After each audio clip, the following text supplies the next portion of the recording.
7월부터 큐티를 시작하려고 마음먹었던 분들 본문을 보시고 엄청나게 실망하셨으리라 생각됩니다. 마음먹고 큐티해 보려고 했는데 본문이 하필 요한계시록인가? 여러분, 요한계시록이 왜 어렵습니까? 이 묵시 문학의 난해함 때문에 그렇습니다. 그냥 읽으면 이해하기 어려운 이 묵시적인 상징적인 표현들이 등장하기 때문에 어렵습니다. 또한 혹시 이 말씀을 잘못 이해할까 봐 걱정되어서 그렇습니다. 그래서 수많은 이단들이 가장 많이 인용하는 성경 중에 하나가 이 요한계시록입니다. 얼마 전 교회로 전화 한 통이 왔습니다. 목사님, 바다에서 올라오는 짐승이 무엇인지에 대한 질문이었습니다. 사탄의 권세 능력을 받아 역할을 수행하는 이 적그리스도죠. 자신의 교회 담임 목사님한테 이것을 질문하니까 아무 대답도 해주지 않고 그냥 너 가서 기도하고 있어라. 사실 제가 작년에도 이 전화한 사람, 똑같은 사람에게 전화를 똑같이 받았거든요. 그래서 제가 다 설명드릴 수는 없고 전화 한 번 더 하셔서 약속을 잡고 교회로 오시라. 그럼 제가 설명해 드리겠다. 그러니 갑자기 태도를 바꾸면서 본인이 다음 날부터 해외에 갈 일이 있어서 당분간 연락을 못 할 것 같다. 작년에도 이분이 똑같은 이야기 패턴으로 얘기하셨거든요.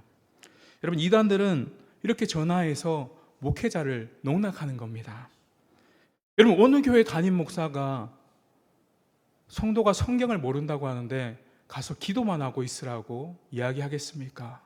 본인이 정 모른다면 책을 찾아서 어떻게 해서든 알려주는 것이 목사의 직무가 아니겠습니까?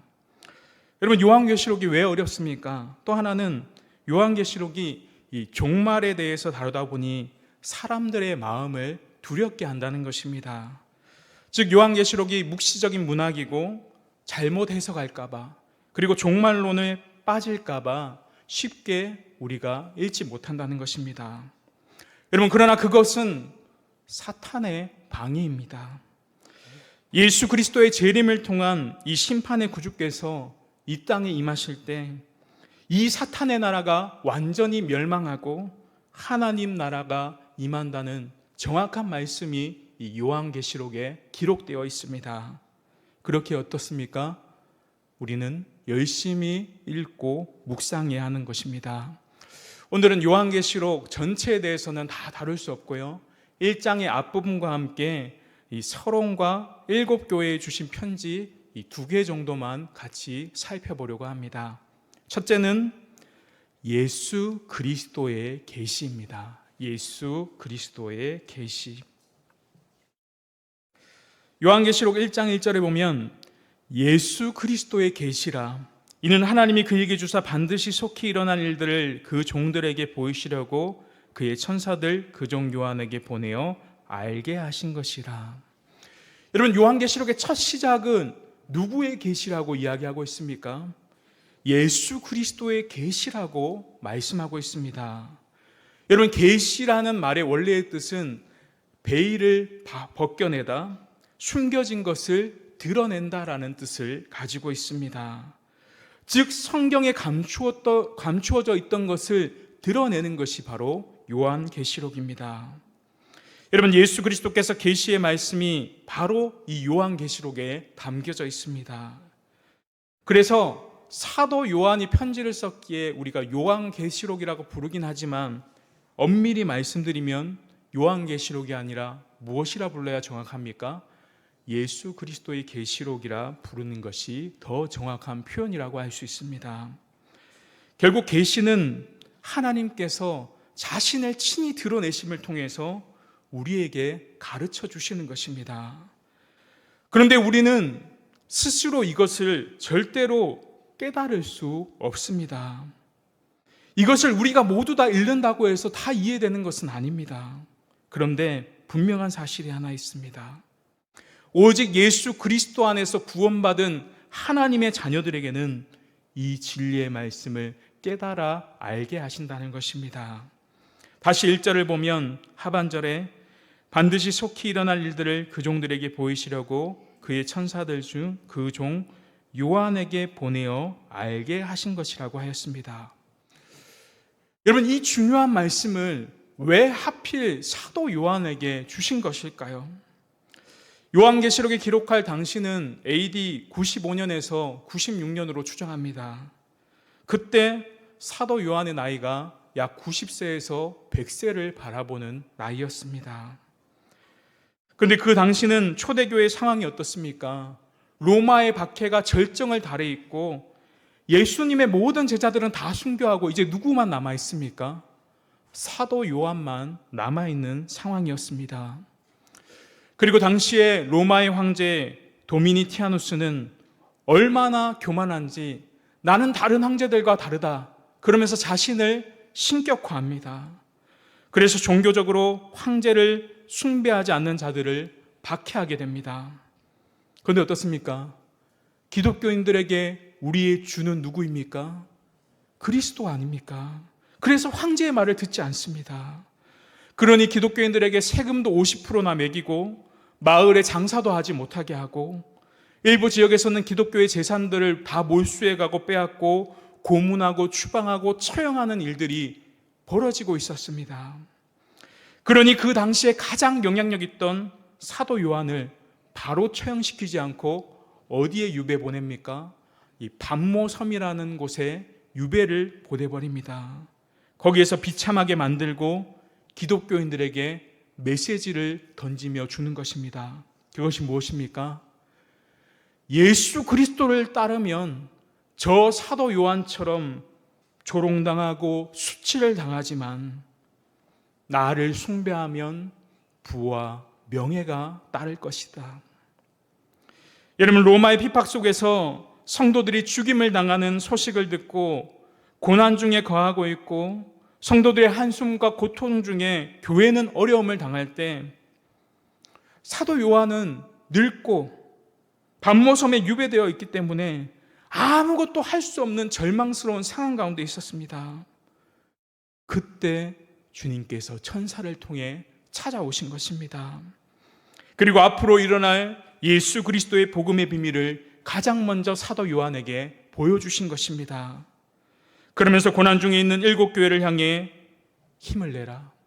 내가 지켜보고 있다. 내가 너희와 함께하고 있다. 말씀하시면서 가장 크고 비밀한 예수 그리스도의 재림에 일어날 영광스러운 승리의 모습을 바로 사도 요한에게 보여주신 것입니다. 여러분, 우리가 믿음을 가지고 살아갈 때 때로는 고난 중에, 환난 중에, 핍박 중에, 어려움 중에 예수 그리스도를 믿는 믿음으로 살아갈 때 그 길이 결코 틀리지 않음을 요한계시록을 통해 우리에게 보여주시는 것입니다. 여러분, 지금 이 땅 현실에서는 어떻습니까? 예수 그리스도 없이 살아가는 자들이 더 잘되고 승승장구하면서 세상의 권세가 승리하는 것처럼 보일지 모릅니다. 그러나 이 땅의 권세는 마지막 날 예수 그리스도의 심판의 발 앞에 결국 무너지게 될 것입니다. 마지막 날 하나님께서 승리하시는 그 승리가 바로 요한계시록입니다. 지금 당장의 형편이 어렵고 불편하고 삶의 근심과 어려움이 우리에게 있다 할지라도 영원한 하나님 나라의 소유할 복을 우리가 이미 받았기 때문에 우리는 복받은 하나님의 백성입니다. 이것을 믿으시기 바랍니다. 여러분, 그리고 그 복이 언제 임합니까? 3절 말씀 우리 다시 보겠습니다. 이 예언의 말씀을 읽는 자와 듣는 자와 그 가운데 기록한 것을 지키는 자는 복이 있나니 때가 가까움이라. 1차적으로는 요한과 7교회에게 주시는 말씀이고 동시에 오늘 살아가는 우리에게 요한계시록을 읽고 듣고 기록한 것을 지킬 때 복이 임한다라고 말씀하시는 것입니다. 결국 세상은 악하더라도 너희가 포기하지 말고 살아야 되는 이유가 무엇입니까? 온전한 행실 가운데 나아가야 하는 이유가 무엇입니까? 그날이 언제일지 모르지만 우리 주님이 반드시 오신다는 것입니다. 그리고 그 주님께서 우리의 눈물을 닦아주신다는 것입니다. 그러므로 우리는 이 계시의 말씀을 온전히 읽고 듣고 지키는 자가 되어야 하는 것입니다. 우린 두 번째를 살펴보기 전에 이 2장에서 3장까지 이 7교회에 보내는 편지가 나타나는데요. 요한계시록 2장, 3장에서 편지에 이 5가지 구조로 되어 있는 것을 볼 수 있습니다. 이 5가지 구조 같이 한번 읽어볼까요? 그리스도의 칭호, 칭찬, 책망, 권면, 약속. 그리스도의 칭호라는 것은 쉽게 말하면 하나님이 어떤 분이신지를 드러내고 나타내는 것입니다. 근데 이 5가지 중요 구조에서 칭찬받는 교회가 있지만 또 책망받는 교회도 있습니다. 그러다 보니 우리가 자칫 해석할 때 우리는 칭찬받는 교회처럼 되어야 하고 책망받는 교회처럼 되지 말아야 한다. 여러분, 이러한 해석보다는 이 7교회에 주시는 말씀들을 우리가 종합적으로 다 받아들일 필요가 있습니다. 왜냐하면 주님께서는 이 7교회를 다 사랑하시고 동일하게 이 7교회를 붙들고 계시기 때문에 그렇습니다. 그리고 편지의 마지막은 항상 무엇으로 끝나고 있습니까? 귀 있는 자는 성령이 교회들에게 하시는 말씀을 들을지어다. 지금 교회에 말씀하시는 분은 예수님이시기 때문에 성령이 교회들에게 하시는 말씀이란 예수님께서 성령을 통해 말씀하시는 것을 뜻합니다. 그러면 이제 7교회에 대해서 한번 2가지만 살펴보도록 하겠습니다. 두 번째, 살았으나 죽은 교회, 4대 교회를 말합니다. 살았으나 죽은 교회. 4대 교회에 대한 부분이 1절에 제일 먼저 무엇이라고 했죠? 그리스도의 이 칭호로 나타나고 있습니다. 어떤 분이신지 1절 말씀 같이 한번 읽겠습니다. 시작. 4대 교회의 사자에게 편지하라. 하나님의 7영과 7뼈를 가지신 이가 이르시되 내가 내 행위를 아노니 내가 살았다는 이름을 가졌으나 죽은 자로다. 아멘. 사도 요한은 성령님을 어떠한 영으로 표현하냐면 7영으로 표현합니다. 성경에서 7이라는 숫자는 어떤 숫자를 나타냅니까? 완전함을 뜻합니다. 그래서 7영, 성령께서는 완전하시다. 그리고 사도 요한은 구약에 대해서 잘 알면서 이러한 표현을 사용한 겁니다. 이사야 11장 2절 말씀에 보면 그 위에 여호와의 영, 곧 지혜의 영, 총명의 영, 모략의 영, 재능의 영, 지식의 영, 여호와를 경외하는 영이 강림하신다. 바로 예수님께서 7영을 가지신 분, 그 예수님이 바로 이사야 11장에 나오는 그 메시아가 맞다라는 것을 사도 요한이 7영이라는 표현을 통해 증명하고 있는 것입니다. 그리고 또 예수님은 어떤 분으로 묘사되고 있습니까? 7별을 가지신 분으로 묘사되고 있습니다. 여러분, 7별은 무엇을 뜻합니까? 이 교회, 7교회에 세워진 이 사역자들을 뜻합니다. 이 사역자들을 뜻하는데 주님이 7별을 가지고 계신다는 것은 어떤 뜻입니까? 교회 지도자들, 모든 지도자들이 바로 그 주님의 권위 아래 있다라는 뜻입니다. 이를 종합하면 부활하신 예수님은 온 교회 사자들에게 성령을 부으셔서 온 땅에 하나님의 나라를 이루어 가기를 원하신다라는 것입니다. 당시 4대 교회 성도들이 사용하던 이 동전이 있는데 그 동전에는 가운데 황제가 그려져 있고 이렇게 7별이 그려져 있었습니다. 바로 로마 황제가 모든 권세를 가지고 있다라는 뜻입니다. 그런데 사도 요한은 지금 무엇이라고 고백하고 있습니까? 로마 황제가 아니라 예수님이 7별을 가지고 있다라고 말씀하는 겁니다. 세상의 권력자들이 그러한 능력을 다 가지고 있는 것처럼 보이지만 실제로 이 모든 것을 움직이시는 분은 예수 그리스도라고 고백하는 것입니다. 여러분, 아까 예수님의 칭호가 나타났다면 이제 두 번째로 뭐가 나타나야 됩니까? 칭찬이 나와야 하죠. 4대 교회에게 어떤 칭찬을 해주십니까? 1절 후반절에 내가 내 행위를 아노니 네가 살았다는 이름은 가졌으나 죽은 자로다.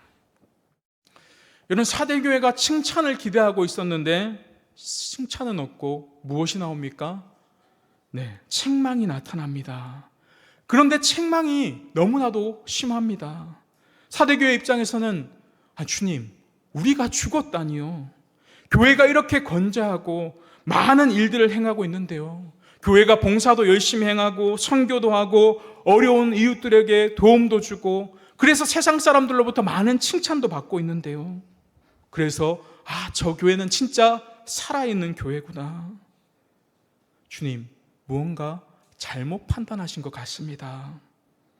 여기서 우리가 기억해야 할 것이 하나 있습니다. 살아있다라는 것은 사람들의 평가였다라는 것입니다. 예수님의 평가는 우리의 평가와 다를 수 있습니다. 주님은 우리의 겉모습을 보시는 분이 아니라 우리의 중심을 보시는 분입니다. 여러분, 겉으로는 멀쩡해 보일지 모릅니다.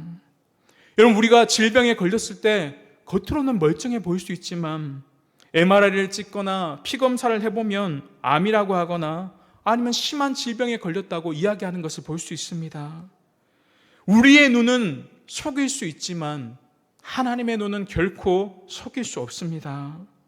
세상 사람들에게는 인정받고 칭찬받을 수 있지만 주님의 심판대 앞에서는 우리 모두는 심판받을 수 있다, 책망받을 수 있다라는 것을 우리는 기억해야 합니다. 여러분, 왜 사대교회가 이러한 평가를 받고 있습니까? 2절 하반절에 보면 내 행위에 온전한 것을 찾지 못하였다. 여러분, 온전하다라는 것은 가득 채우다라는 뜻입니다. 사대교회는 무슨 일이든 열심히 했는지는 모르지만 그 결과는 끝을 맺지 못하고 아름다운 열매를 맺지 못하였다는 평가입니다. 여러분, 2025년 올 한 해 우리가 하나님 앞에 나름대로 한 약속들 있지 않습니까? 이제 6개월이 지나고 반년이 지났는데요. 여러분, 이것이 하나님께 한 약속들이 완전히 다 무너졌을 때 하나님은 우리에게 이렇게 평가하십니다. 이름은 가졌지만 죽은 자다. 여러분, 사대교회의 배경을 살펴보면 450m의 높은 절벽 위에 성을 세우고 그 도시는 금맥이 흐르는 금 생산지였습니다.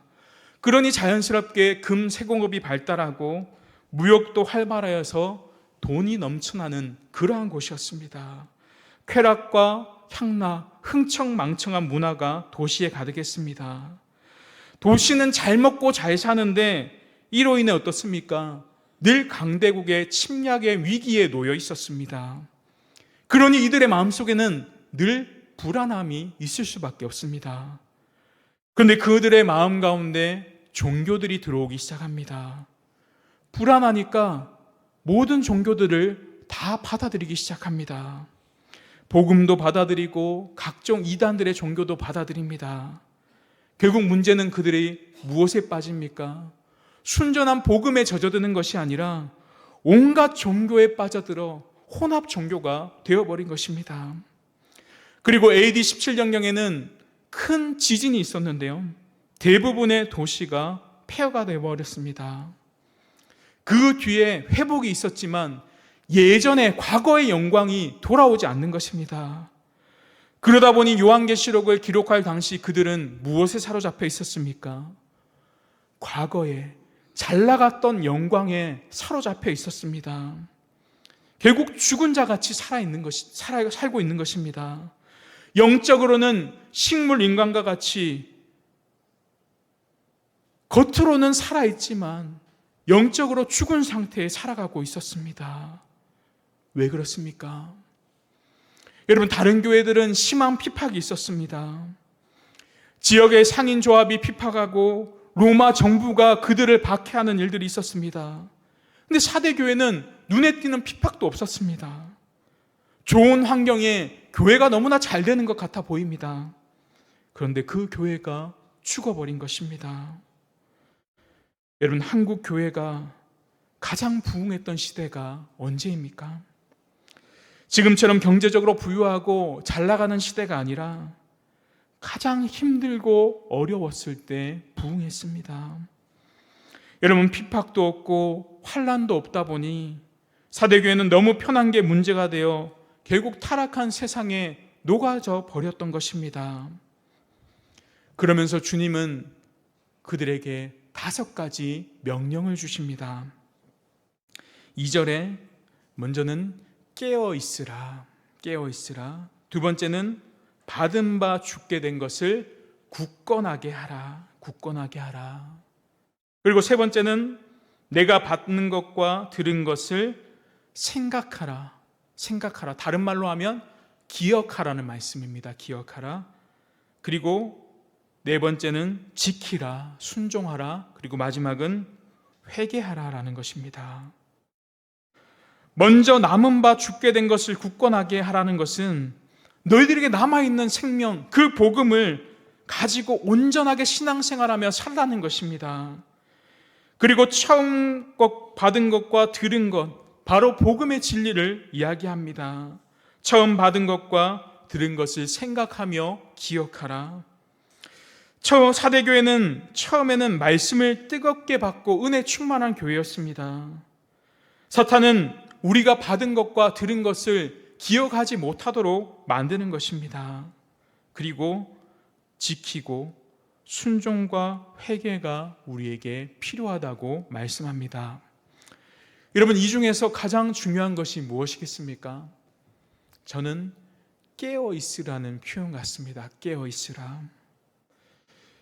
여러분, 사대교회를 역사적으로 보면 아까 높은 언덕 위에 이 아크로폴리스 성벽을 지어놓고 안전하게 사는 사람들이었습니다. 사대교회의 위치가 너무나 안전한 곳에 있다 보니까 사대교회 성도들뿐만 아니라 그곳에 사는 사람들의 생각으로는 아크로폴리스 성벽이 우리를 지켜줄 것이다 라고 생각했습니다. 그런데 그 튼튼한 성벽이 2번이나 침략을 당한 적이 있습니다. 왜냐하면 이 성벽을 지키는 경비병들이 졸아서 이 튼튼한 성벽이 아무짝에도 쓸모없게 되어버린 적이 무려 2번이나 있었던 것입니다. 그러한 경험을 가졌던 사대교회 성도들에게 깨어있으라는 이 표현은 얼마나 마음에 와닿는지 모릅니다. 여러분, 이 정도의 신앙이면 괜찮겠지. 나처럼 기도하면, 나처럼 말씀 보는 사람 없을 거야. 우리 하나님은 늘 나와 함께 하시기 때문에 나는 아무런 문제가 없다. 그럴 때 우리 주님은 우리에게 말씀하십니다. 너희 행위를 살펴봐라. 너 스스로는 잘하는 것 같다고 말하는데 과연 너의 삶에 하나님을 향한 온전한 마음이 있는지 다시 한번 생각해 봐라. 여러분, 여러분의 경고에도 듣지 않다가 갑작스런 주님의 날에 주님이 심판의 칼을 들고 나타나시면 그때는 돌이킬 수 없습니다. 슬피 울며 이를 가는 마지막이 될 수밖에 없다라는 것입니다. 그렇기에 우리는 깨어 있어야 하는 것입니다. 그러면서 그 결과 3절에서 5절에 그 결과가 나타나는데 한마디로 깨어 있지 않으면 주님이 도둑같이 온다라는 것입니다. 사도 바울은 데살로니가 5장 2절에서 이렇게 말씀합니다. 같이 한번 읽겠습니다. 5장 2절입니다. 시작. 너희 자신이 자세히 알기 때문이라. 4절 또 읽겠습니다. 형제들아, 4절입니다. 형제들아, 너희는 어둠에 있지 아니하매 그날이 도둑같이 너희에게 임하지 못하리니. 여러분, 종말의 때가 되면 잠자고 있는 사람들에게는 도둑같이 임하는데 깨어있는 사람들에게는 어떻습니까? 종말의 때가 도둑같이 임하는 것이 아니라 그 오시는 주님을 우리가 반갑게 맞이하게 되는 것입니다. 여러분, 사대교회의 모습이 오늘날 말씀을 준비하면서 한국 교회의 모습과 너무나 같다라는 생각이 듭니다. 여러분, 2025년 통계 자료에 따르면 편의점의 숫자는 5만 개, 그리고 교회의 숫자도 약 5만 개라고 이야기합니다. 여러분, 이 교회 중에 주님이 보시기에 살아있는 교회가 과연 얼마나 되겠습니까? 여러분, 우리가 과거에는 이렇게 했는데 그것은 중요하지 않습니다. 지금 우리가 어떻게 하나님 앞에 서 있느냐가 너무나도 중요하다라는 것입니다. 여러분, 사대교회가 왜 죽은 교회입니까?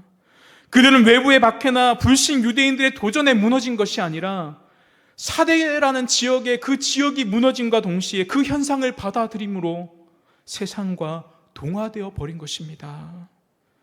그런데 여러분, 중요한 것은 사대교회의 그러한 상황 속에서도 4절 말씀에 보면 옷을 더럽히지 않고 깨어있는 자들이 있었다는 것입니다.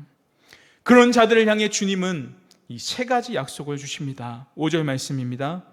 이기는 자는 이와 같이 흰 옷을 입을 것이요 내가 그 이름을 생명책에서 결코 지우지 아니하겠다. 그리고 그 이름을 내 아버지 앞과 그의 천사들 앞에서 시인하리라. 첫째 상은 무엇입니까? 흰 옷을 입는 것입니다. 계시록에서 흰 옷은 승리의 상징이며 고결함의 상징입니다. 요한계시록 7장 14절에 보면 내가 말하기를 내 주여 당신은 아시나니 하니 그가 나에게 이르되 이는 큰 환난에서 나오는 자들인데 어린 양의 피에 그 옷을 씻어 희게 하였느니라. 여러분, 원래 우리는 흰 옷을 입고 있는 자들이 아닙니다. 더러운 옷의 신분을 가지고 있는 자들인데 여러분, 우리의 의복이 깨끗해졌습니다. 의복이 있어야 잔치의 자리에 참여할 수 있는데 어떻게 깨끗해진 것입니까? 어린 양의 피로 인해 깨끗해진 것입니다. 예수 그리스도의 보혈의 공로에 힘입어 우리가 구원받게 된 것입니다. 주님은 우리에게 완전함을 기대하지 않으십니다. 문제는 완전하지 않으면서도 완전한 척하는 위선에 대해서 싫어하시는 것입니다. 그리고 둘째 상은 무엇입니까? 그 어린 양의 보혈로 구원받은 자는 생명책에서 이름이 지워지지 않는다. 바로 우리가 종말의 심판을 두려워할 필요가 없는 것입니다. 그리고 셋째 상은 무엇입니까? 그 이름을 주님께서 성부 하나님과 천사들 앞에서 시인하신다는 것입니다. 바로 종말의 심판대 앞에서 예수 그리스도가 우리의 변호사가 되어 주신다라고 약속하시는 것입니다. 그러므로 우리는 죽은 자가 아니라 그 옷을 더럽히지 않는 깨어있는 자로 살아가야 하는 것입니다. 주님은 지금도 죽어가고 있는 우리들을 흔들어 깨우고 계십니다. 지금도 말씀의 사역자들을 통해 순수하고 순전한 복음을 듣게 하셔서 죽어있는 우리의 영을 깨우시기를 원하십니다. 이 사대교회를 향한 주님의 꾸짖으심을 듣고 두렵고 떨림으로 나아갈 때 우리의 삶을 회복해 주시는 그 주님의 은혜가 저와 여러분 가운데 있기를 소망합니다. 마지막 3번째로는 작은 능력으로 인내하는 교회, 작은 능력으로 인내하는 교회, 빌라델비아 교회입니다.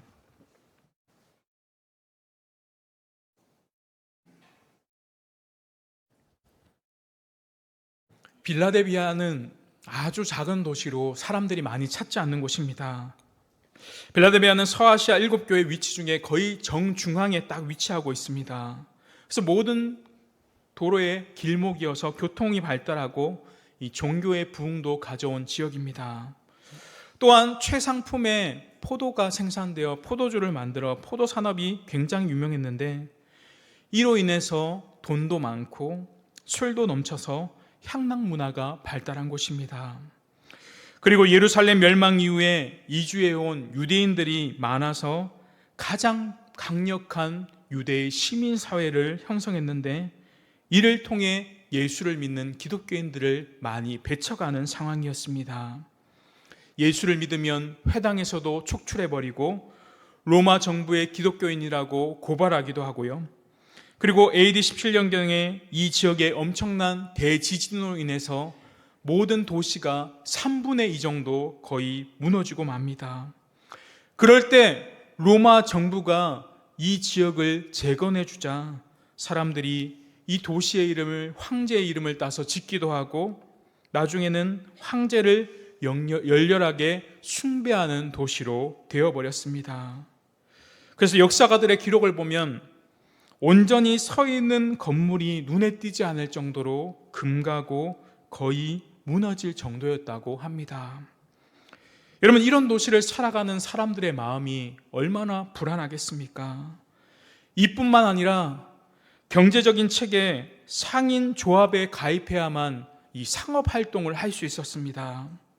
그런데 이 조직은 이방 종교와 황제 사상과 연결되어 있어서 그들의 제사에 참여해야만 했습니다.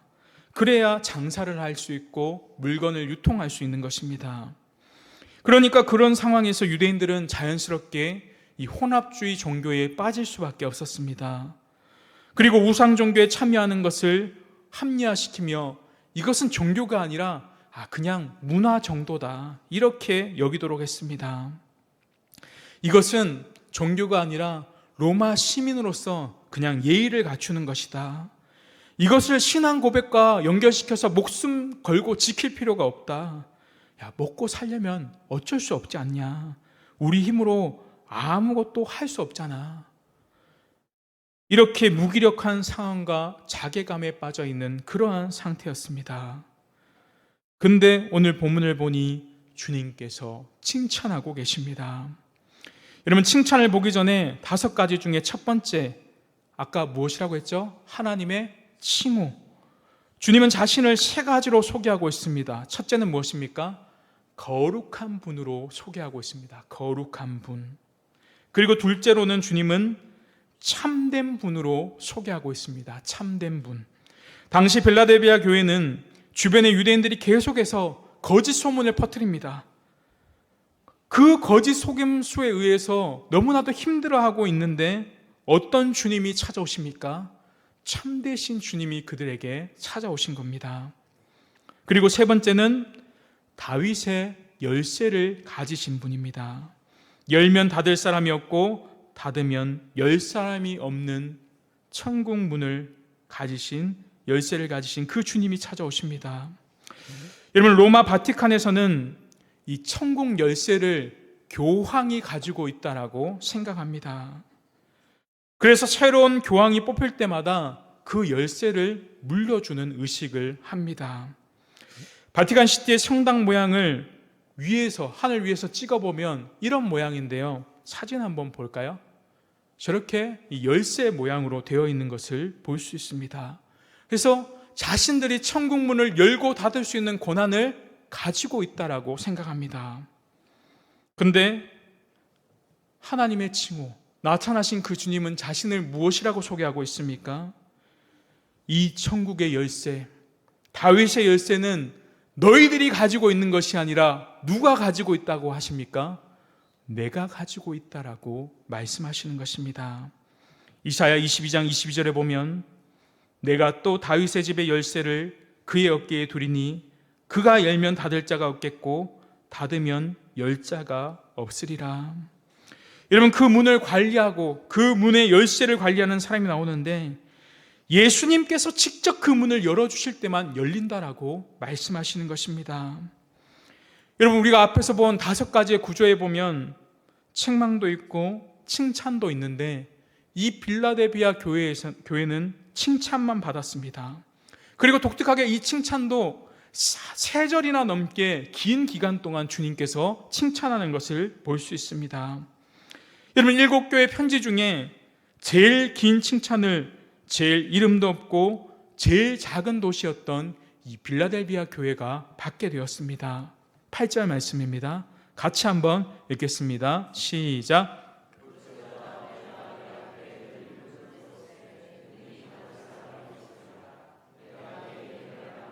내가 작은 능력을 가지고서도 내 말을 지키며 내 이름을 배반하지 아니하였도다. 아멘. 여러분, 우리의 신앙의 세계에서 중요한 것은 내가 얼마나 많은 능력을 가졌고 얼마나 많은 힘을 가졌느냐, 거기에 달려있는 것이 아니라 내가 작은 능력을 가지고서도 그것을 가지고 얼마나 주님 앞에 충성했는가, 그것을 주님께서 알아주시는 것입니다.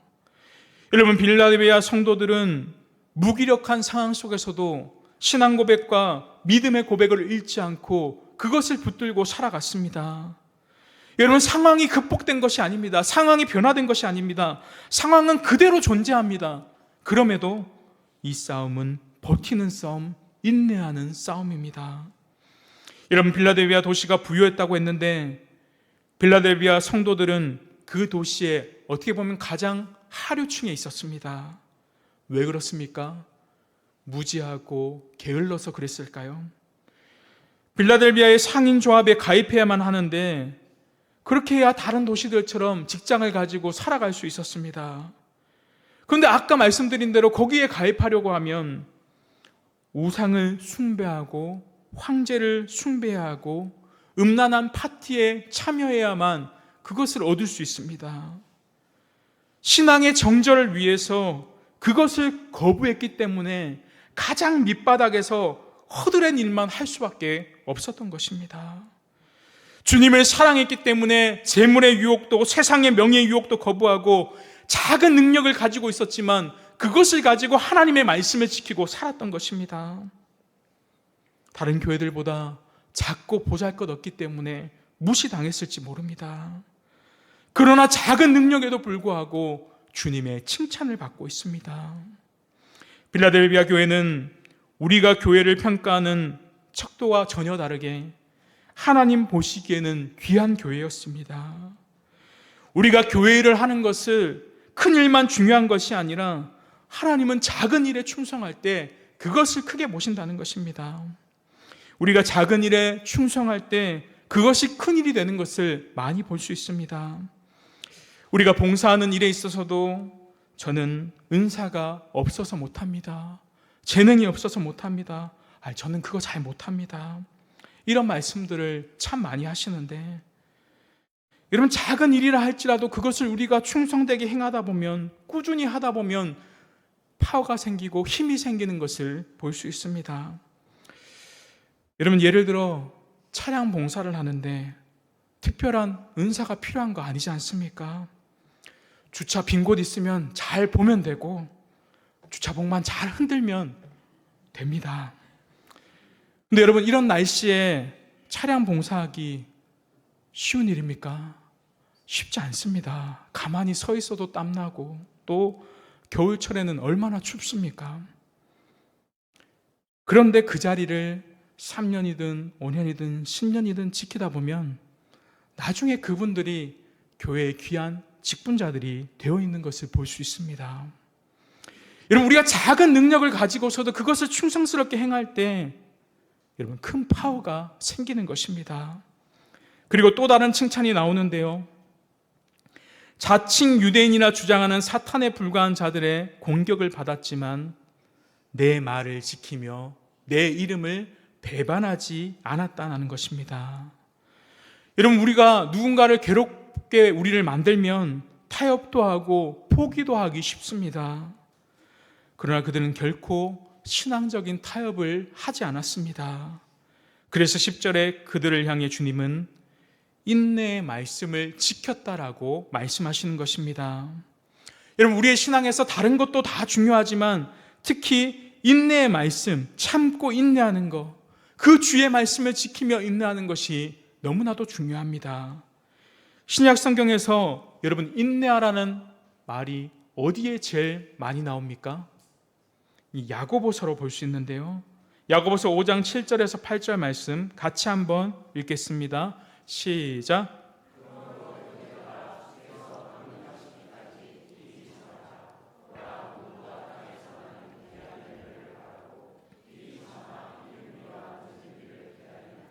너희도 길이 참고 마음을 굳건하게 하라. 주의 강림이 가까우니라. 아멘. 여러분, 빌라델비아 교회도 소아시아의 다른 교회들과 마찬가지로 로마 제국의 통치 가운데 있었기 때문에 핍박은 기본이었고 억울함도 오해와 갖은 사탄의 회당이라 불리기도 하며 동족 유대인들에게 모함당하고 큰 시련을 당하고 있었습니다. 또한 다른 교회들과 달리 해낼 수 있는 능력도 별로 없었습니다. 작은 능력이라고 하는 것은 그 교회의 형편을 잘 보여주는 것입니다. 여러분, 내가 매일 기도하고, 내가 매일 성경 읽고 큐티하고, 내가 매일 선한 일을 행하는데 내 삶에는 아무런 변화가 없는 것처럼 보일지 모릅니다. 그러나 인내하십시오. 참고 인내하면서 우리가 주의 일을 반복하다 보면 결국 하나님은 우리에게 아름다운 열매를 맺게 하실 것입니다. 여러분, 그런 교회에게 주시는 약속이 무엇입니까? 첫 번째는 8절에 내 앞에 열린 문을 두었으니 능히 닫을 사람이 없으리라. 여러분, 이 열린 문에 대해서 많은 학자들이 여러 견해가 있지만 결국 복음을 전할 기회라고 말할 수 있습니다. 그 작은 도시, 교회의 박해 가운데 있는 그 도시, 유대인들의 비방 가운데 있는 그 도시가 선교의 문이 열리게 될 것이라고 이야기하시는 것입니다. 이 교회를 통해 하늘에 계신 예수 그리스도를 볼 수 있도록, 믿을 수 있도록 이 교회를 통해 천국의 문을 여신다고 말씀하시는 것입니다.